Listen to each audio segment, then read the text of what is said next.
ND गठबंधन की सरकार बने, नरेंद्र मोदी को प्रधानमंत्री पद की शपथ लिए और भारतीय जनता पार्टी के लोगों के काले कारनामों ने एक बार फिर सिर शर्म से झुका दिया है। और ये जो आरोप लग रहे हैं ये हम नहीं लगा रहे हैं, ये बीजेपी के अंदर से, संघ के अंदर से उनके नेता, उनके कार्यकर्ता, उनके समर्थक लगा रहे हैं। अब जो आरोप सामने आया है उसमें बीजेपी के नेता और उनकी आईटी सेल, जिसको मैं फेक न्यूज की फैक्ट्री कहती हूं, उसके सरगना अमित मालवीय पर आरएसएस के एक नेता ने यौन शोषण का गंभीर आरोप लगाया है। संघ परिवार के नेता हैं शांतनु सिन्हा, वो बीजेपी के बंगाल के पदाधिकारी राहुल सिन्हा के भाई हैं, एबीवीपी के सदस्य रह चुके हैं, हिंदू संघ के प्रमुख हैं। उनका कहना है कि बीजेपी आईटी सेल के प्रमुख अमित मालवीय बंगाल में औरतों का यौन शोषण करते हैं और सिर्फ 5 सितारा होटलों में ही नहीं, बीजेपी के दफ्तर तक में यह काली करतूतें चलती हैं। उन्होंने बंगाली में ट्वीट करके, बांग्ला में ट्वीट करके यह भी लिखा है कि बीजेपी नेताओं में होड़ लगी हुई है औरतों की आपूर्ति करने की। उनका कहना है कि ये सब लोग मिलकर, और अमित मालवीय का नाम लेकर उन्होंने कहा है, औरतों का यौन शोषण करते हैं। ये आरोप कांग्रेस पार्टी का नहीं है, ये आरोप संघ के एक व्यक्ति का है जो बीजेपी से जुड़ा हुआ है। मैं जानना चाहती हूं, बीजेपी की आईटी सेल है या दरिंदों का जमावड़ा है? आपको याद होगा उत्तर प्रदेश के आईआईटी बीएचयू का वो गैंग रेप कांड, जिसमें सक्षम पटेल, कुणाल पांडे, आनंद चौहान जैसे लोगों का नाम आया था। ये सब शीर्ष नेतृत्व ही नहीं, प्रधानमंत्री मोदी के बड़े करीबी लोग, लेकिन ये बीजेपी की आईटी सेल के संयोजक, सह संयोजक और उसके सदस्य थे। तो दरिंदों का जमावड़ा है क्या बीजेपी की आईटी सेल? आज सवाल इस बात का है, आज सवाल इस बात का है कि बीजेपी की आईटी सेल में कैसे लोग हैं भाई? एक ध्रुव सक्सेना था, आईएसआई की मुखबिरी करते हुए पकड़ा गया था, हिंदुस्तान में मुखबिरी करता था आईएसआई के लिए। ये किन दरिंदों से, किन लोगों से भरा हुआ है बीजेपी की फेक न्यूज फैक्ट्री, बीजेपी की आईटी सेल? और बीजेपी में कितने महिला विरोधी लोग हैं भाई? हाथरस से लेके लखीमपुर, लखीमपुर से लेके उन्नाव, उन्नाव से लेकर चाहे वो उत्तराखंड की अंकिता भंडारी हो, चाहे वो गुजरात की बेटी बिल्किस बानो हो, चाहे वो इस देश की सबसे होनहार खिलाड़ी बेटियां हो, हर बार आरोपी बीजेपी का नेता, कभी कुलदीप सेंगर, तो कभी चिन्मय आनंद, तो कभी ब्रजभूषण, तो कभी अंकिता भंडारी का हत्यारा जिसके पिता बीजेपी के नेता है। कैसे लोगों से बीजेपी भरी पड़ी है? और सवाल इस बात का है कि इतने गंभीर आरोप आपके बड़े पदाधिकारी के खिलाफ लगे, लेकिन एक शब्द नहीं बीजेपी की ओर से, कोई प्रतिक्रिया नहीं, कोई उस पर एक्शन लेने की बात नहीं। तो आज सवाल इस बात का है कि सुई टपक सन्नाटे का सच क्या है? किसको बचाया जा रहा है? क्यों बचाया जा रहा है? किसके कहने पर बचाया जा रहा है? अगर इतना बड़ा आरोप किसी बीजेपी के बड़े पदाधिकारी पर लगा है तो बीजेपी का नेतृत्व क्या कर रहा है? नरेंद्र मोदी किस मुंह से महिलाओं की संरक्षण की बात करते हैं जब वो संरक्षण हर बार आरोपी को देते हैं? और ये महज संयोग नहीं है, महज संयोग नहीं है कि फिर से यौन शोषण का आरोप एक ऐसे व्यक्ति पर लगा जो सत्तारूढ़ दल में एक बड़े पद पर बैठा है, जो प्रचार प्रसार का एक तरह से प्रमुख है, जो नैरेटिव बनाता है। इस व्यक्ति ने अपना इतिहास इनका खखोल लीजिएगा, इतने ऐसे व्यक्ति को ऐसे पद पर बिठाना यह बीजेपी का नैतिक दिवालियापन दिखाता है। यह वो व्यक्ति है जिसने खुलेआम पोर्नोग्राफी की बात करी है। यह वो व्यक्ति है जिसने विपक्ष के खिलाफ सार झूठ, मनगढ़ंत कहानियां, हर तरह के षड्यंत्र रचे हैं। राजनीतिक प्रतिद्वंद्विता को किनारे रखकर इसने देश के प्रथम प्रधानमंत्री पंडित नेहरू तक को नहीं बख्शा। उनकी अपनी बहन और भतीजियों के साथ की फोटो को इसने दुष्प्रचार करके चलाया, लांछन लगाए। इस आदमी ने राहुल गांधी के बयानों को काट छाट कर उनकी छवि धूमिल करने का कुत्सित प्रयास किया। इस व्यक्ति ने तमाम मर्यादाओं को लांघते हुए सोनिया जी के खिलाफ, विपक्ष के तमाम नेताओं के खिलाफ दुष्प्रचार किया। कोई राजनीतिक मर्यादा, कोई राजनीतिक शुचिता इस आदमी ने नहीं रखी और एक ऐसी फेक न्यूज फैक्ट्री बना दी बीजेपी की, जो सिर्फ झूठ, सिर्फ मनगढ़ंत कहानियां, मनोहर कहानियां रचती है, आधा सच और पूरा झूठ फैलाती है। तो आज हमारी मांग है कि आरएसएस के एक वरिष्ठ पदाधिकारी के इस बयान पर बीजेपी क्या कर रही है। हमारी मांग है कि एक निष्पक्ष जांच हो। हमारी मांग है कि सच सामने आए और हमारी मांग है कि जब तक जांच पूरी तरह से कार्रवाई ना हो जाए, सत्तारूढ़ दल के इतने बड़े पद पर एक ऐसा व्यक्ति नहीं बैठ सकता है जिस पर इतने बड़े यौन शोषण के गंभीर आरोप लगे हैं। मैं पूछना चाहती हूं, मंत्रालय आवंटन तो अभी बाकी है, लेकिन क्या कोई नया बाल विकास मंत्री जो भी बनेगा या बनेंगी, वो भी पहले वाली की तरह आंखों पर पट्टी और मौन व्रत रख लेंगी? इस देश में राष्ट्रीय महिला आयोग तो है, वो सिर्फ विपक्ष में जब कुछ होता है तो जागती हैं। इसका स्वतः संज्ञान नहीं लीजिएगा, नहीं जाइएगा कोलकाता, नहीं कीजिएगा कार्रवाई। आप महिलाओं के संरक्षण, उनके अधिकार, उनके सामर्थ्य, उनके संबल के लिए है, लेकिन आपने सिर्फ गंदी घिनौनी राजनीति की है। आज भी वक्त है, जाग जाइए। मेरा अपना मानना है कि कठोर कदम उठाने चाहिए भारतीय जनता पार्टी को। हम मांग करते हैं निष्पक्ष जांच हो, और वो तभी संभव है जब इतने प्रभावशाली पद से वो व्यक्ति हटाया जाएगा, और ऐसे व्यक्ति को सजा भी मिलनी चाहिए, और उनको अपने पद पर बने रहने का कोई नैतिक अधिकार नहीं है। I will very briefly make a statement in English. It has come to light not by us, it has come to light by members of the Rashtriya Swayamsevak Sangh who are on record.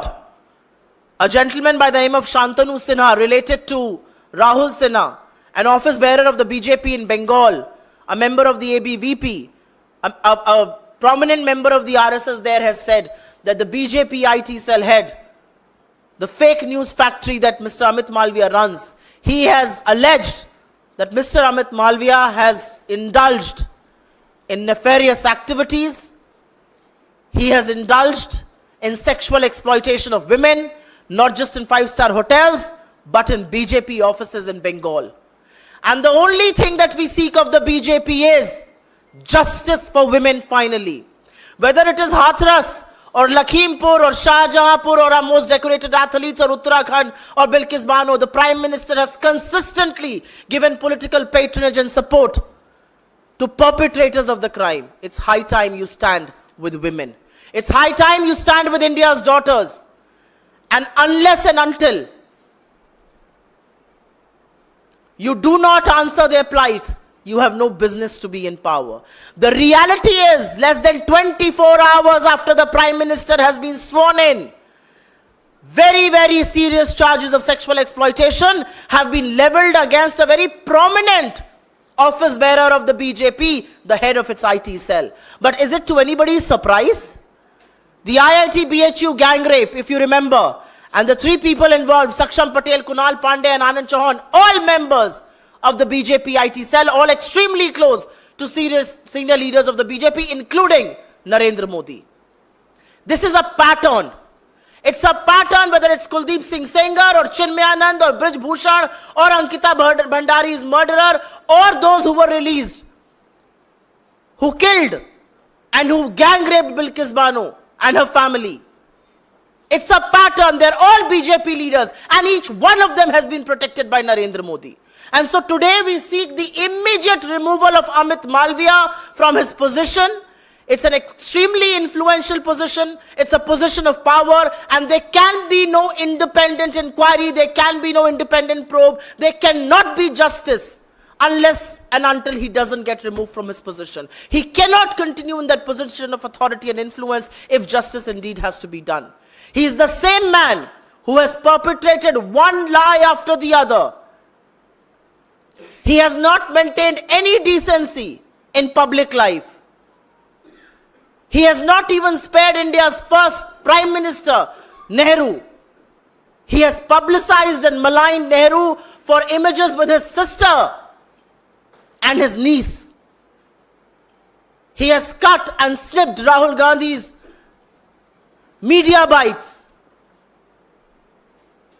his statements, his addresses. He has crossed every limit of morality and decency in public life when he leveled charges against opposition leaders. And a man like this is influential within the BJP system, and we want his immediate removal for independent probe to happen. We only hope that the Prime Minister will learn some lessons in the 63 seats that he lost. The Prime Minister will learn humility. The Prime Minister will learn that he cannot consistently stand with people who exploit women. And we hope that the new Minister for Women and Child Development is not going to be a mute bystander to women's plight. We do hope the National Commission for Women will finally find their voice, their conscience and their morality, and will take suo moto cognizance of this matter and will take the first flight available to Kolkata. That's what we demand. The justice can only be done if indeed this man is removed from his position of authority and power. आपके सवालों का स्वागत है. पहले मैं suo motu सवालों का जवाब दूंगी.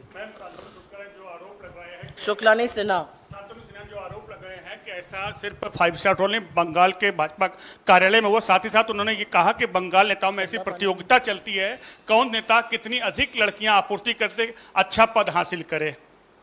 जी हाँ, और मुझे ऐसा लगता है कि ये आरोप विपक्ष के किसी नेता ने नहीं लगाए हैं, नहीं तो इस पे बीजेपी कहती कि हम विपक्ष की राजनीति कर रहे हैं. ये आरोप संघ के एक बड़े पदाधिकारी ने लगाए हैं, जिसका भाई बीजेपी का पदाधिकारी है, जो बंगाल में है, जिसने बांग्ला में सब कुछ लिखा है. तो हम ये पूछना चाहते हैं कि बीजेपी किस चीज का इंतजार कर रही है? क्यों आपकी आईटी सेल ऐसे दरिंदों से, ऐसे देशद्रोहियों से, ध्रुव सक्सेना जैसे लोगों से, सक्षम पटेल जैसे लोगों से, अमित मालविया जैसे लोगों से भरी पड़ी है? इस देश की आधी आबादी आपसे पूछ रही है, 63 सीटें हारने के बाद क्या आपके अंदर की नैतिकता जागेगी? ये पूछना चाहती है इस देश की आधी आबादी, या फिर से एक आरोपी एक दरिंदे के साथ खड़े होकर उसको संरक्षण दीजिएगा? मैं जानना चाहती हूं, जो औरतों के नाम पर गंदी राजनीति करते हैं, क्या वो वहां जाएंगे? क्या इसका संज्ञान लेंगी नेशनल कमीशन ऑफ वुमेन की चीफ, या आंखों पर पट्टी और मुंह में दही जमाए चुप और मौन व्रत ले लेंगी? आज सवाल इस बात का है. कोई और सवाल इस पर? मैम, 2 दिनों से टीएमसी भी इस मसले को उठा रही है और वहां पर राज्य में टीएमसी की सरकार भी है जो आपकी सहयोगी है. तो क्या अब तक इस मामले में एफआईआर दर्ज हुई है, और क्या आप मांग करेंगी कि जांच के लिए इसमें अमित मालवीय की गिरफ्तारी हो? मेरा अपना मानना है कि बंगाल में जो सरकार है और जिसकी प्रमुख ममता बनर्जी जी हैं, वो जरूर इस मसले का संज्ञान ले रही हैं और जरूर इस पर कानूनी और पुलिस कार्रवाई होगी.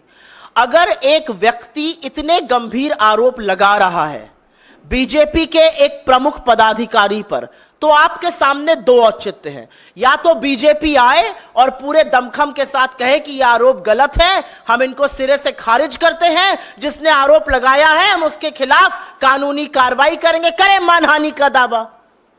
या तो बीजेपी ये करे, या बीजेपी थोड़ी सी नैतिकता दिखाए, सामने आए और बोले गंभीर आरोप है, देश की आधी आबादी के खिलाफ है, आरोप बहुत संगीन है, जो व्यक्ति इतने इन्फ्लुएंशियल पद पर बैठा है पहले उनको उनके पद से मुक्त किया जाएगा, एक इंडिपेंडेंट जांच की जाएगी और उसके बाद आगे की कार्रवाई होगी। यही दो रास्ते हैं बीजेपी के पास। लेकिन बीजेपी की ओर से आपको सुई टपक सन्नाटा सुनाई दे रहा है, साए साए एक शब्द नहीं बोल रही है भारतीय जनता पार्टी।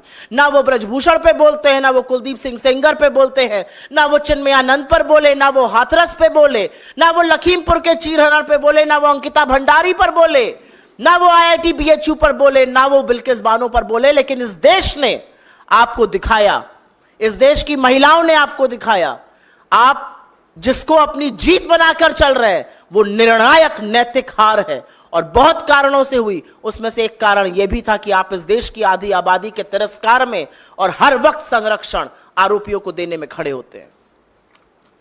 कोई और सवाल इस पे? कोई और अन्यथा सवाल? रियासी में जो आतंकी हमला हुआ है जिसमें तीर्थ यात्रा पर तीर्थयात्रियों की, जिसमें कि कई लोगों की मौत हुई है, इस घटना को लेकर के आप लोगों की क्या मांग है? हम सबसे पहले तो अपनी श्रद्धांजलि उन सब लोगों को देते हैं जिनकी जान गई, उन सब परिवारों को हमारी संवेदनाएं, जो घायल हुए उनके शीघ्र स्वास्थ्य लाभ की हम प्रार्थना करते हैं।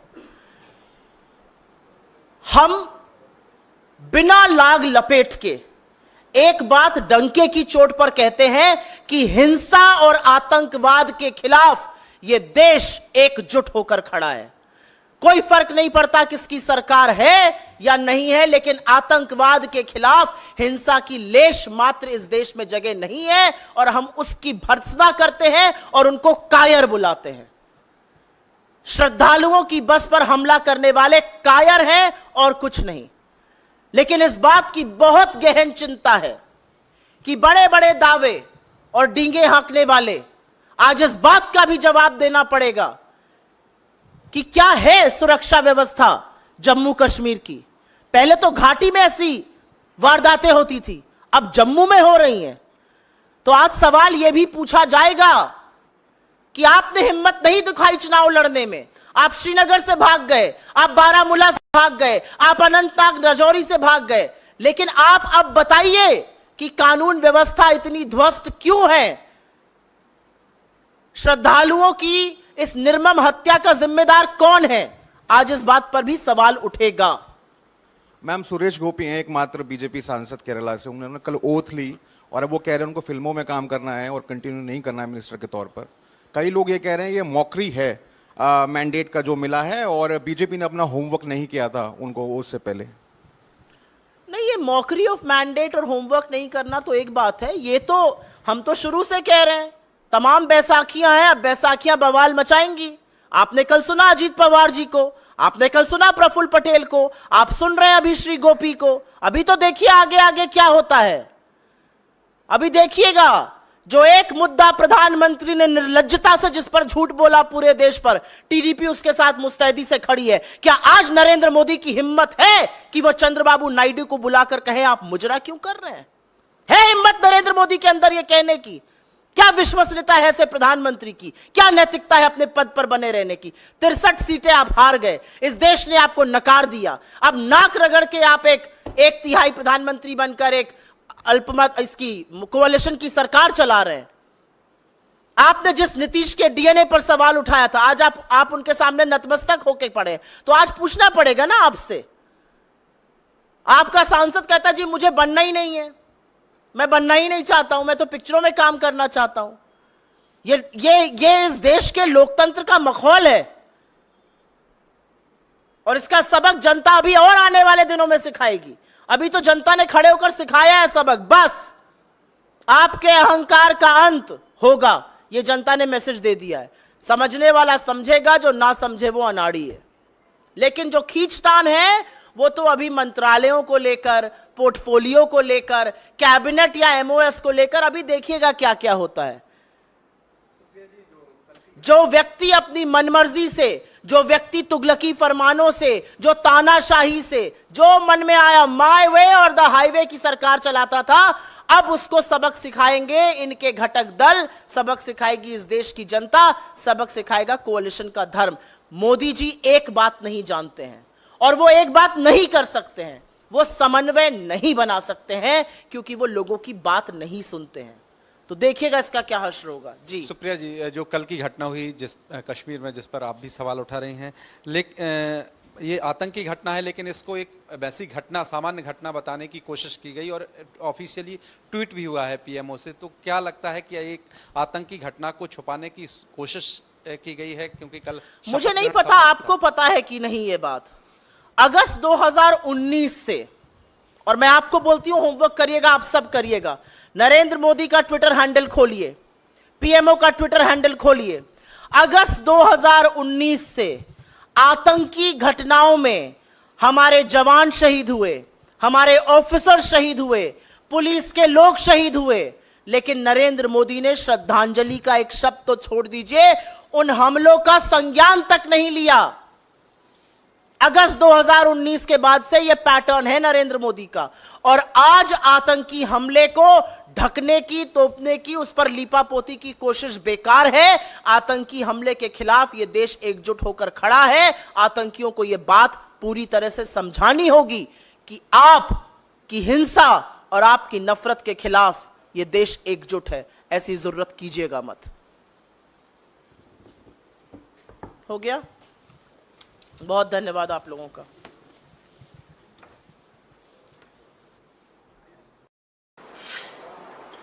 सिन्हा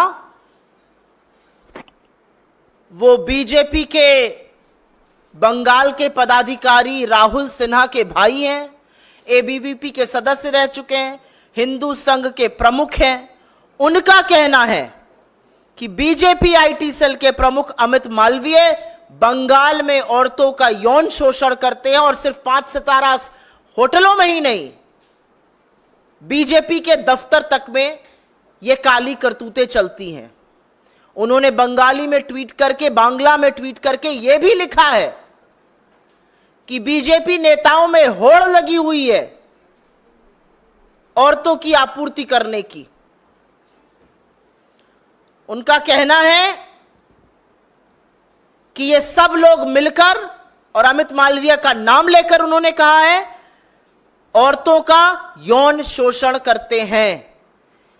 ये आरोप कांग्रेस पार्टी का नहीं है, ये आरोप संघ के एक व्यक्ति का है जो बीजेपी से जुड़ा हुआ है। मैं जानना चाहती हूं, बीजेपी की आईटी सेल है या दरिंदों का जमावड़ा है? आपको याद होगा उत्तर प्रदेश के आईआईटी बीएचयू का वो गैंग रेप कांड, जिसमें सक्षम पटेल, कुणाल पांडे, आनंद चौहान जैसे लोगों का नाम आया था। ये सब शीर्ष नेतृत्व ही नहीं, प्रधानमंत्री मोदी के बड़े करीबी लोग, लेकिन ये बीजेपी की आईटी सेल के संयोजक, सह संयोजक और उसके सदस्य थे। तो दरिंदों का जमावड़ा है क्या बीजेपी की आईटी सेल? आज सवाल इस बात का है, आज सवाल इस बात का है कि बीजेपी की आईटी सेल में कैसे लोग हैं भाई? एक ध्रुव सक्सेना था, आईएसआई की मुखबिरी करते हुए पकड़ा गया था, हिंदुस्तान में मुखबिरी करता था आईएसआई के लिए। ये किन दरिंदों से, किन लोगों से भरा हुआ है बीजेपी की फेक न्यूज फैक्ट्री, बीजेपी की आईटी सेल? और बीजेपी में कितने महिला विरोधी लोग हैं भाई? हाथरस से लेके लखीमपुर, लखीमपुर से लेके उन्नाव, उन्नाव से लेकर चाहे वो उत्तराखंड की अंकिता भंडारी हो, चाहे वो गुजरात की बेटी बिल्किस बानो हो, चाहे वो इस देश की सबसे होनहार खिलाड़ी बेटियां हो, हर बार आरोपी बीजेपी का नेता, कभी कुलदीप सेंगर, तो कभी चिन्मय आनंद, तो कभी ब्रजभूषण, तो कभी अंकिता भंडारी का हत्यारा जिसके पिता बीजेपी के नेता है। कैसे लोगों से बीजेपी भरी पड़ी है? और सवाल इस बात का है कि इतने गंभीर आरोप आपके एक बड़े पदाधिकारी के खिलाफ लगे, लेकिन एक शब्द नहीं बीजेपी की ओर से, कोई प्रतिक्रिया नहीं, कोई उस पर एक्शन लेने की बात नहीं। तो आज सवाल इस बात का है कि इस सुई टपक सन्नाटे का सच क्या है? किसको बचाया जा रहा है? क्यों बचाया जा रहा है? किसके कहने पर बचाया जा रहा है? अगर इतना बड़ा आरोप किसी बीजेपी के बड़े पदाधिकारी पर लगा है तो बीजेपी का नेतृत्व क्या कर रहा है?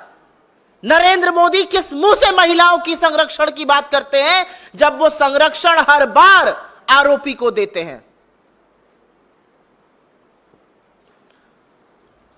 और ये महज संयोग नहीं है, महज संयोग नहीं है कि फिर से यौन शोषण का आरोप एक ऐसे व्यक्ति पर लगा जो सत्तारूढ़ दल में एक बड़े पद पर बैठा है, जो प्रचार प्रसार का एक तरह से प्रमुख है, जो नैरेटिव बनाता है। इस व्यक्ति ने अपना इतिहास इनका खखोल लीजिएगा, इतने ऐसे व्यक्ति को ऐसे पद पर बिठाना यह बीजेपी का नैतिक दिवालियापन दिखाता है। यह वो व्यक्ति है जिसने खुलेआम पोर्नोग्राफी की बात करी है। यह वो व्यक्ति है जिसने विपक्ष के खिलाफ झूठ, मनगढ़ंत कहानियां, हर तरह के षड्यंत्र रचे हैं। राजनीतिक प्रतिद्वंद्विता को किनारे रखकर इसने देश के प्रथम प्रधानमंत्री पंडित नेहरू तक को नहीं बख्शा। उनकी अपनी बहन और भतीजियों के साथ की फोटो को इसने दुष्प्रचार करके चलाया, लांछन लगाए। इस आदमी ने राहुल गांधी के बयानों को काट छाट कर उनकी छवि धूमिल करने का कुत्सित प्रयास किया। इस व्यक्ति ने तमाम मर्यादाओं को लांघते हुए सोनिया जी के खिलाफ, विपक्ष के तमाम नेताओं के खिलाफ दुष्प्रचार किया। कोई राजनीतिक मर्यादा, कोई राजनीतिक शुचिता इस आदमी ने नहीं रखी और एक ऐसी फेक न्यूज फैक्ट्री बना दी बीजेपी की जो सिर्फ झूठ, सिर्फ मनगढ़ंत कहानियां, मनोहर कहानियां रचती है, आधा सच और पूरा झूठ फैलाती है। तो आज हमारी मांग है कि आरएसएस के एक वरिष्ठ पदाधिकारी के इस बयान पर बीजेपी क्या कर रही है। हमारी मांग है कि एक निष्पक्ष जांच हो। हमारी मांग है कि सच सामने आए और हमारी मांग है कि जब तक जांच पूरी तरह से कार्रवाई ना हो जाए, सत्तारूढ़ दल के इतने बड़े पद पर एक ऐसा व्यक्ति नहीं बैठ सकता है जिस पर इतने बड़े यौन शोषण के गंभीर आरोप लगे हैं। मैं पूछना चाहती हूं, मंत्रालय आवंटन तो अभी बाकी है, लेकिन क्या कोई नया बाल विकास मंत्री जो भी बनेगा या बनेंगी वो भी पहले वाली की तरह आंखों पर पट्टी और मौन व्रत रख लेंगी? इस देश में राष्ट्रीय महिला आयोग तो है, वो सिर्फ विपक्ष में जब कुछ होता है तो जागती हैं। इसका स्वतः संज्ञान नहीं लीजिएगा, नहीं जाइएगा कोलकाता, नहीं कीजिएगा कार्रवाई। आप महिलाओं के संरक्षण, उनके अधिकार, उनके सामर्थ्य, उनके संबल के लिए है, लेकिन आपने सिर्फ गंदी घिनौनी राजनीति की है। आज भी वक्त है, जाग जाइए। मेरा अपना मानना है कि कठोर कदम उठाने चाहिए भारतीय जनता पार्टी को। हम मांग करते हैं निष्पक्ष जांच हो, और वो तभी संभव है जब इतने प्रभावशाली पद से वो व्यक्ति हटाया जाएगा, और ऐसे व्यक्ति को सजा भी मिलनी चाहिए, और उनको अपने पद पर बने रहने का कोई नैतिक अधिकार नहीं है। I will very briefly make a statement in English. It has come to light not by us, it has come to light by members of the Rashtriya Swayamsevak Sangh who are on record. A gentleman by the name of Shantanu Sinha, related to Rahul Sinha, an office bearer of the BJP in Bengal, a member of the ABVP, a prominent member of the RSS there, has said that the BJP IT cell head, the fake news factory that Mr. Amit Malviya runs, he has alleged that Mr. Amit Malviya has indulged in nefarious activities. He has indulged in sexual exploitation of women, not just in 5-star hotels, but in BJP offices in Bengal. And the only thing that we seek of the BJP is justice for women finally. Whether it is Hathras or Lakhimpur or Shahjahanpur or our most decorated athletes or Uttarakhand or Bilkis Bano, the Prime Minister has consistently given political patronage and support to perpetrators of the crime. It's high time you stand with women. It's high time you stand with India's daughters. And unless and until you do not answer their plight, you have no business to be in power. The reality is, less than 24 hours after the Prime Minister has been sworn in, very, very serious charges of sexual exploitation have been leveled against a very prominent office bearer of the BJP, the head of its IT cell. But is it to anybody's surprise? The IIT BHU gang rape, if you remember, and the three people involved, Saksham Patel, Kunal Pandey and Anand Chauhan, all members of the BJP IT cell, all extremely close to senior leaders of the BJP, including Narendra Modi. This is a pattern. It's a pattern, whether it's Kuldeep Singh Sengar or Chinmayanand or Brij Bhushan or Ankita Bhandari's murderer or those who were released, who killed and who gang raped Bilkis Bano and her family. It's a pattern. They're all BJP leaders and each one of them has been protected by Narendra Modi. And so today we seek the immediate removal of Amit Malviya from his position. It's an extremely influential position. It's a position of power, and there can be no independent inquiry. There can be no independent probe. There cannot be justice unless and until he doesn't get removed from his position. He cannot continue in that position of authority and influence if justice indeed has to be done. He is the same man who has perpetrated one lie after the other. He has not maintained any decency in public life. He has not even spared India's first Prime Minister, Nehru. He has publicized and maligned Nehru for images with his sister and his niece. He has cut and snipped Rahul Gandhi's media bites, his statements, his addresses. He has crossed every limit of morality and decency in public life when he leveled charges against opposition leaders. And a man like this is influential within the BJP system, and we want his immediate removal for independent probe to happen. We only hope that the Prime Minister will learn some lessons in the 63 seats that he lost. The Prime Minister will learn humility. The Prime Minister will learn that he cannot consistently stand with people who exploit women. And we hope that the new Minister for Women and Child Development is not going to be a mute bystander to women's plight. We do hope the National Commission for Women will finally find their voice, their conscience and their morality, and will take suo moto cognizance of this matter and will take the first flight available to Kolkata. That's what we demand. The justice can only be done if indeed this man is removed from his position of authority and power. आपके सवालों का स्वागत है. पहले मैं suo motu सवालों का जवाब दूंगी. शुक्लानी सिन्हा जो आरोप लग रहे हैं कि ऐसा सिर्फ 5 स्टार होटल नहीं, बंगाल के भाजपा कार्यालय में वो साथ ही साथ उन्होंने ये कहा कि बंगाल नेताओं में ऐसी प्रतियोगिता चलती है, कौन नेता कितनी अधिक लड़कियां आपूर्ति करते अच्छा पद हासिल करे. जी हां, और मुझे ऐसा लगता है कि ये आरोप विपक्ष के किसी नेता ने नहीं लगाए हैं, नहीं तो इस पे बीजेपी कहती कि हम विपक्ष की राजनीति कर रहे हैं. यह आरोप संघ के एक बड़े पदाधिकारी ने लगाए हैं, जिसका भाई बीजेपी का पदाधिकारी है, जो बंगाल में है, जिसने बांग्ला में सब कुछ लिखा है. तो हम ये पूछना चाहते हैं कि बीजेपी किस चीज का इंतजार कर रही है? क्यों आपकी आईटी सेल ऐसे दरिंदों से, ऐसे देशद्रोहियों से, ध्रुव सक्सेना जैसे लोगों से, सक्षम पटेल जैसे लोगों से, अमित मालविया जैसे लोगों से भरी पड़ी है? इस देश की आधी आबादी आपसे पूछ रही है, 63 सीटें हारने के बाद क्या आपके अंदर की नैतिकता जागेगी? ये पूछना चाहती है इस देश की आधी आबादी, या फिर से एक आरोपी एक दरिंदे के साथ खड़े होकर उसको संरक्षण दीजिएगा? मैं जानना चाहती हूं, जो औरतों के नाम पर गंदी राजनीति करते हैं, क्या वो वहां जाएंगे? क्या इसका संज्ञान लेंगी नेशनल कमीशन ऑफ वुमेन की चीफ, या आंखों पर पट्टी और मुंह में दही जमाए चुप और मौन व्रत ले लेंगी? आज सवाल इस बात का है. कोई और सवाल इस पर? मैम 2 दिनों से टीएमसी भी इस मसले को उठा रही है और वहां पर राज्य में टीएमसी की सरकार भी है जो आपकी सहयोगी है।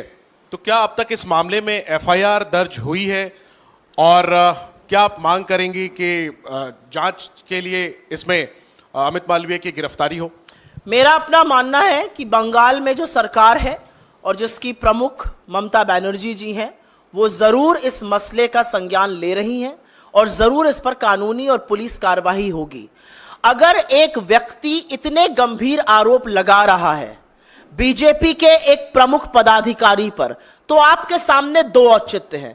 या तो बीजेपी आए और पूरे दमखम के साथ कहे कि यह आरोप गलत है, हम इनको सिरे से खारिज करते हैं, जिसने आरोप लगाया है हम उसके खिलाफ कानूनी कार्रवाई करेंगे, करें मानहानि का दावा। या तो बीजेपी ये करे, या बीजेपी थोड़ी सी नैतिकता दिखाए, सामने आए और बोले गंभीर आरोप है, देश की आधी आबादी के खिलाफ है, आरोप बहुत संगीन है, जो व्यक्ति इतने इन्फ्लुएंशियल पद पर बैठा है पहले उनको उनके पद से मुक्त किया जाएगा, एक इंडिपेंडेंट जांच की जाएगी और उसके बाद आगे की कार्रवाई होगी। यही दो रास्ते हैं बीजेपी के पास। लेकिन बीजेपी की ओर से आपको सुई टपक सन्नाटा सुनाई दे रहा है। साए साए एक शब्द नहीं बोल रही है भारतीय जनता पार्टी।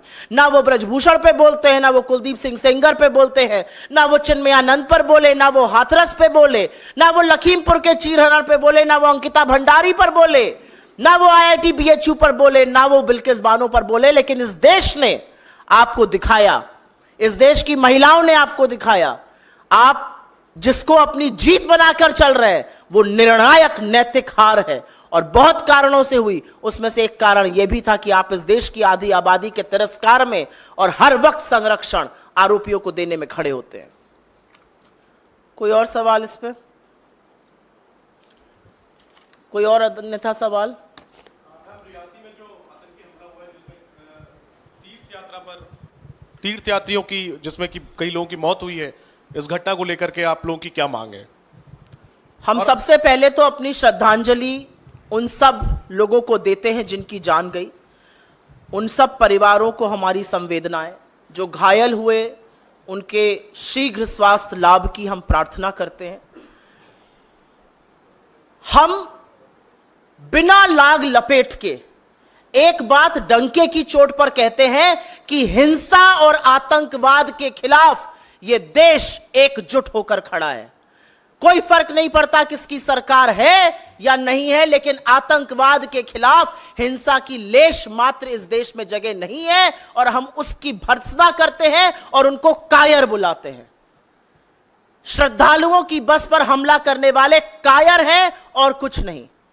लेकिन इस बात की बहुत गहन चिंता है कि बड़े बड़े दावे और डींगे हाँकने वाले आज इस बात का भी जवाब देना पड़ेगा कि क्या है सुरक्षा व्यवस्था जम्मू कश्मीर की। पहले तो घाटी में ऐसी वारदातें होती थी, अब जम्मू में हो रही हैं। तो आज सवाल यह भी पूछा जाएगा कि आपने हिम्मत नहीं दिखाई चुनाव लड़ने में, आप श्रीनगर से भाग गए, आप बारामूला से भाग गए, आप अनंतनाग राजौरी से भाग गए, लेकिन आप अब बताइए कि कानून व्यवस्था इतनी ध्वस्त क्यों है? श्रद्धालुओं की इस निर्मम हत्या का जिम्मेदार कौन है? आज इस बात पर भी सवाल उठेगा। मैम सुरेश गोपी हैं एकमात्र बीजेपी सांसद केरला से, उन्होंने कल ओथ ली और अब वो कह रहे हैं उनको फिल्मों में काम करना है और कंटिन्यू नहीं करना है मिनिस्टर के तौर पर। कई लोग ये कह रहे हैं ये मॉकरी है मैंडेट का जो मिला है और बीजेपी ने अपना होमवर्क नहीं किया था उनको उससे पहले। नहीं, ये मॉकरी ऑफ मैंडेट और होमवर्क नहीं करना तो एक बात है, ये तो हम तो शुरू से कह रहे हैं तमाम बैसाखियां हैं, अब बैसाखियां बवाल मचाएंगी। आपने कल सुना अजीत पवार जी को, आपने कल सुना प्रफुल्ल पटेल को, आप सुन रहे हैं अभी श्री गोपी को। अभी तो देखिए आगे आगे क्या होता है।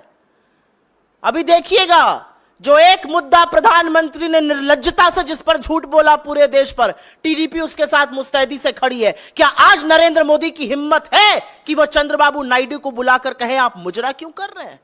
है हिम्मत नरेंद्र मोदी के अंदर यह कहने की? क्या विश्वसनीयता है ऐसे प्रधानमंत्री की? क्या नैतिकता है अपने पद पर बने रहने की? 63 सीटें आप हार गए, इस देश ने आपको नकार दिया। अब नाक रगड़ के आप एक तिहाई प्रधानमंत्री बनकर एक अल्पमत इसकी कोalition की सरकार चला रहे हैं। आपने जिस नीतीश के डीएनए पर सवाल उठाया था, आज आप उनके सामने नतमस्तक होके पड़े, तो आज पूछना पड़ेगा ना आपसे। आपका सांसद कहता जी मुझे बनना ही नहीं है, मैं बनना ही नहीं चाहता हूं, मैं तो पिक्चरों में काम करना चाहता हूं। ये इस देश के लोकतंत्र का मखौल है और इसका सबक जनता अभी और आने वाले दिनों में सिखाएगी। अभी तो जनता ने खड़े होकर सिखाया है सबक, बस आपके अहंकार का अंत होगा, ये जनता ने मैसेज दे दिया है। समझने वाला समझेगा, जो ना समझे वो अनाड़ी है। लेकिन जो खींचतान है वो तो अभी मंत्रालयों को लेकर, पोर्टफोलियो को लेकर, कैबिनेट या एमओएस को लेकर अभी देखिएगा क्या क्या होता है। जो व्यक्ति अपनी मनमर्जी से, जो व्यक्ति तुगलकी फरमानों से, जो तानाशाही से, जो मन में आया माय वे और द हाईवे की सरकार चलाता था, अब उसको सबक सिखाएंगे इनके घटक दल, सबक सिखाएगी इस देश की जनता, सबक सिखाएगा कोalition का धर्म। मोदी जी एक बात नहीं जानते हैं और वो एक बात नहीं कर सकते हैं, वो समन्वय नहीं बना सकते हैं क्योंकि वो लोगों की बात नहीं सुनते हैं। तो देखिएगा इसका क्या हश्र होगा। जी सुप्रिया जी, जो कल की घटना हुई जिस कश्मीर में, जिस पर आप भी सवाल उठा रही हैं, लेकिन ये आतंकी घटना है, लेकिन इसको एक वैसी घटना, सामान्य घटना बताने की कोशिश की गई और ऑफिशियली ट्वीट भी हुआ है पीएमओ से। तो क्या लगता है कि एक आतंकी घटना को छुपाने की कोशिश की गई है? क्योंकि कल मुझे नहीं पता, आपको पता है कि नहीं ये बात। अगस्त 2019 से, और मैं आपको बोलती हूं होमवर्क करिएगा, आप सब करिएगा, नरेंद्र मोदी का ट्विटर हैंडल खोलिए, पीएमओ का ट्विटर हैंडल खोलिए। अगस्त 2019 से आतंकी घटनाओं में हमारे जवान शहीद हुए, हमारे ऑफिसर शहीद हुए, पुलिस के लोग शहीद हुए, लेकिन नरेंद्र मोदी ने श्रद्धांजलि का एक शब्द तो छोड़ दीजिए, उन हमलों का संज्ञान तक नहीं लिया। अगस्त 2019 के बाद से यह पैटर्न है नरेंद्र मोदी का। और आज आतंकी हमले को ढकने की, तोपने की, उस पर लीपापोती की कोशिश बेकार है। आतंकी हमले के खिलाफ यह देश एकजुट होकर खड़ा है। आतंकियों को यह बात पूरी तरह से समझानी होगी कि आपकी हिंसा और आपकी नफरत के खिलाफ यह देश एकजुट है। ऐसी जरूरत कीजिएगा मत।